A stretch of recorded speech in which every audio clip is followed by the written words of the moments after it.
नमस्कार, आर्यवत टाइम्स में आपका स्वागत है, जहां आप जानेंगे बिहार की 23 सितंबर की 7 बजे तक की सभी ताज़ा बड़ी खबरों के बारे में। उससे पहले एक नज़र सुर्खियों की ओर। चुनाव की चौकसी, हर बूथ पर बारीकी से नजर।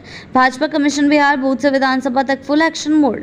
जनगणना में 17.7%, विधानसभा में 0 का सवाल। जिताऊ सीटों की जंग में उलझा महागठबंधन। बिहार चुनावी रण में मोदी शाह की एंट्री।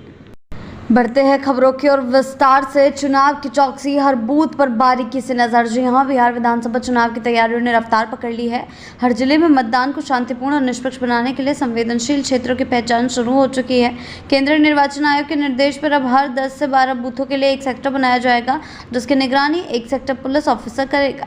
बढ़ते हैं अगली खबर की ओर। भाजपा कमीशन बिहार बूथ से विधानसभा तक फुल एक्शन मोड। जी हां, बिहार विधानसभा चुनाव को लेकर भाजपा ने कमर कस ली है। बूथ सशक्तिकरण से लेकर विधानसभा स्तर तक पार्टी की रणनीति अब जमीन पर दिखने लगी है। दूसरे राज्यों से आए भाजपा के दिग्गज नेता बिहार में डेरा जमाए हुए हैं। संगठन को मजबूती देने के लिए पार्टी नेतृत्व ने 6 प्रदेशों के संगठन महामंत्रियों को अलग अलग जिम्मेदारियों के साथ 5 क्षेत्रों में तैनात किया है। बढ़ते हैं अगली खबर की ओर। जनगणना में 17.7%, विधानसभा में 0 का सवाल। जी हाँ, वर्ष 2023 की जातिगत आधारित जनगणना में बिहार के मुसलमानों की आबादी करीब 2.30 करोड़ यानी कि 17.7% पाई गई, लेकिन सियासी तस्वीर इससे मेल नहीं खाती। विधानसभा में मुस्लिम प्रतिनिधित्व लगातार 10% से नीचे रहा है। सिर्फ 1985 एक ऐसा साल रहा जब 34 मुस्लिम विधायक चुने गए और यह आंकड़ा 10% के पार गया।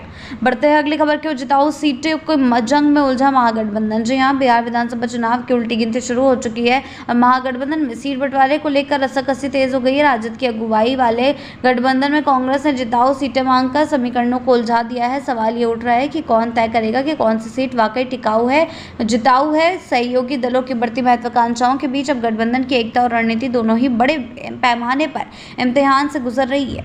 बढ़ते हैं अगली खबर की ओर। बिहार चुनावी रण में मोदी शाह की एंट्री। जी हाँ, बिहार विधानसभा चुनाव की तारीखों का ऐलान बस कुछ ही दूर है और सियासी पारा चढ़ता जा रहा है। प्रधानमंत्री नरेंद्र मोदी ने पुण्य से बड़ी सौगातों की बौछार कर चुनावी शंखनाद कर दिया है, तो अब गृह मंत्री अमित शाह की एंट्री होने वाली है। शाह अपने दौरे में पार्टी नेताओं संग चुनावी रणनीति तय करेंगे। एनडीए कमीशन बिहार अब फुल मूड में है। क्या मोदी शाह की जोड़ी फिर से चुनावी पासा पलटेगी?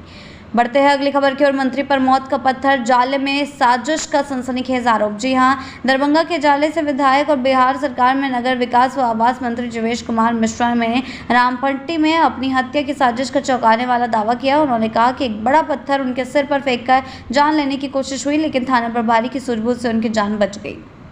बढ़ते हैं अगली खबर की ओर। नदियां बहती रही, प्यासा रह गया बिहार। जी हां, बिहार में अजीब जल संकट गहराता जा रहा है। एक तरफ नदियां उफान पर हैं, तो दूसरी ओर जमीन सूख रही है। बारिश से नदियों में भरपूर पानी तो आता है, लेकिन 48 से 72 घंटे में ही गायब हो जाता है। जल ठहराव न होने से भूजल रिचार्ज नहीं हो पा रहा है और इससे राज्य की जल समस्या और भी गंभीर होती जा रही है। बढ़ते हैं अगली खबर की ओर। बिहार चुनाव में गौ राजनीति की एंट्री, शंकराचार्य ने किया शंखनाद। जी हाँ, बिहार राजनीति चुनाव से पहले सनातनी राजनीति ने दस्तक दे दी है। जगत गुरु शंकराचार्य स्वामी अविमुक्तेश्वरानंद सरस्वती ने जमुई से गौ मतदाता संकल्प यात्रा की शुरुआत कर चुनावी मैदान में धार्मिक रंग घोल दिया है। सैकड़ों सनातनियों की मौजूदगी में निकली ये यात्रा शहर के प्रमुख मार्गों से गुजरते हुए शक्ति प्रदर्शन में बदल गई है। बढ़ते हैं अगली खबर की ओर। तेजस्वी के सपने बनाम एनडीए की एकजुटता, चिराग का तंज। जी हां, हाजीपुर में डीशा की बैठक के दौरान केंद्रीय मंत्री चिराग पासवान ने आरजेडी नेता तेजस्वी यादव पर तीखा कटाक्ष करते हुए कहा कि सपने देखना सबका हक है, लेकिन हकीकत कुछ और होती है। चिराग ने याद दिलाया कि पिछली बार भी तेजस्वी ने सरकार बनने की बात की थी, लेकिन नतीजा हार रहा।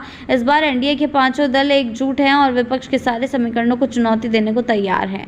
बढ़ते हैं अगली खबर की ओर। नालंदा के मां आशापुरी मंदिर की अनदेखी नवरात्रि परंपरा। जी हां, शारदीय नवरात्रि के पावन मौके पर नालंदा के मां आशापुरी मंदिर में एक अनूठी और सदियों पुरानी परंपरा को निर्वाह हो रहा है। यह नवरात्रि के 9 दिनों तक महिलाओं का मंदिर में प्रवेश वर्जित रहता है। साथ ही पुरुष श्रद्धालुओं के लिए भी गर्भगृह के दर्शन बंद रहेंगे। गिरियाक प्रखंड के गोसरावा गांव स्थित यह परंपरा पीढ़ी दर पीढ़ी चली आ रही है। बढ़ते हैं अगली खबर की ओर। शारदीय नवरात्र की 10 दिवसीय महिमा का आगाज। जी हां, आज से शुरू हुआ शारदीय नवरात्र, जो इस बार पूरे 10 दिन तक चलेगा। अपनी विशेष पवित्रता और भक्ति के लिए जाना जाता है। प्रथम दिन मां दुर्गा के शैलपुत्री स्वरूप की पूजा अर्चना के साथ कलश स्थापना की गई, जिससे इस पर्व का शुभारंभ हुआ। ये नवरात्रि न केवल आध्यात्मिक ऊर्जा का संगम है, बल्कि उत्साह और उमंग से भी भरा हुआ है। बढ़ते हैं अगली खबर की ओर। बिहार राजनीति में उठता सियासी तूफान, मंत्री अशोक चौधरी पर भ्रष्टाचार के आरोप, इस्तीफे की अटकलें तेज। जी हां, कांग्रेस जनता दल यूनाइटेड में शामिल हुए डॉक्टर अशोक अशोक चौधरी पर 200 करोड़ की संपत्ति खरीदने के गलत आरोप लगे हैं, जिससे उनका मंत्री पद खतरे में दिख रहा है। प्रशांत किशोर की जनसुराज पार्टी की बिहार विधानसभा चुनाव में बढ़ती लोकप्रियता के बीच जेडीयू और बीजेपी दोनों ही नेताओं ने मुख्यमंत्री नीतीश कुमार से भ्रष्टाचार के प्रति सख्त रुख अपनाने और अशोक चौधरी के खिलाफ कदम उठाने की मांग की है। नीतीश कुमार की भ्रष्टाचार के प्रति जीरो टॉलरेंस नीति के तहत मंत्री पद से इस्तीफा और सियासी हलचल तेज हो गई है।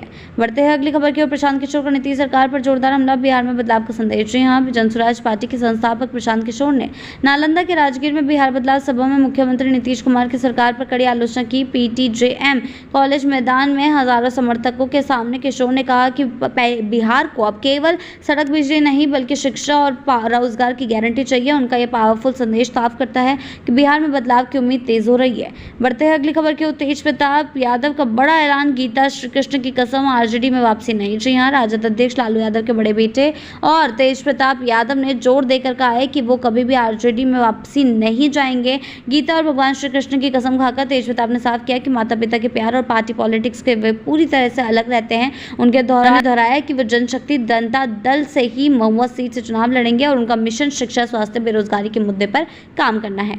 बढ़ते हैं अगली खबर की ओर। विजय कुमार सिन्हा का राहुल गांधी पर तीखा हमला, बोले मोदी ने बनाई भारत की मजबूती। जी हां, बिहार के उप मुख्यमंत्री विजय कुमार सिन्हा ने सर्किट हाउस में प्रेस कॉन्फ्रेंस के दौरान कांग्रेस के राहुल गांधी पर हमला करार दिया है। उन्होंने कहा है कि राहुल मोदी को कमजोर, लेकिन हकीकत यह है कि प्रधानमंत्री नरेंद्र मोदी ने देश और दुनिया में भारत की मजबूत पहचान स्थापित की है। सिन्हा के इस बयान ने सियासी तापमान बढ़ा दिया और आगामी राजनीतिक मुकाबले के लिए माहौल को गर्म कर दिया है। बिहार की ऐसी ताज़ा बड़ी खबरों के लिए जुड़े रहें आर्यव्रत टाइम्स के साथ ही चैनल को सब्सक्राइब करना ना भूलें और हमारी फेसबुक और वेबसाइट के साथ भी जरूर जुड़े। ऐसी ही अपडेट्स के लिए जुड़े रहें आर्यव्रत टाइम्स के साथ ही चैनल को सब्सक्राइब करना ना भूलें और हमारी फेसबुक और वेबसाइट के साथ भी जरूर जुड़ें।